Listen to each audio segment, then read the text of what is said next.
আমি প্ৰিপৰেচনৰ মিষ্টেক কেনেকৈ এভয়েড হয় এই কথাটো শিকিম সেন্টেন্সটো হওক she is dash the study table option আছে অন হ'বনে টু হ'বনে এট হ'বনে ইন হ'বনে যোনে জানে কমেন্ট কৰক আৰু ইয়াৰ শুদ্ধ উত্তৰটো হ'ব এট ইয়াত লিখি দিম মই এট এতিয়া এট কেনেকৈ হ'ল প্ৰশ্নটো হ'ল ইয়াত It is এটৰ simple definition যেনেকৈ ক্লক টাইমত এড হয় ফেষ্টিভেলত এড হয় এটি প্ৰাইভেট মানুহে জানে প্ৰাইভেট ভিডিঅ' আপুনি দেখা পাইছে চাগে কিন্তু ILC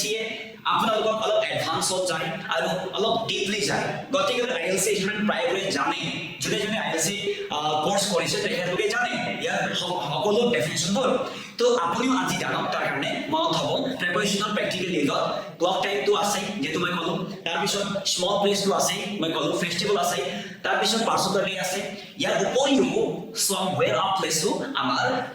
এটাৰ কাৰণে ব্যৱহাৰ কৰা হয় এটে somewhere প্লেস বুজায় তো somewhere প্লেস মানে হ'ল হে ষ্টাডি টেবুলত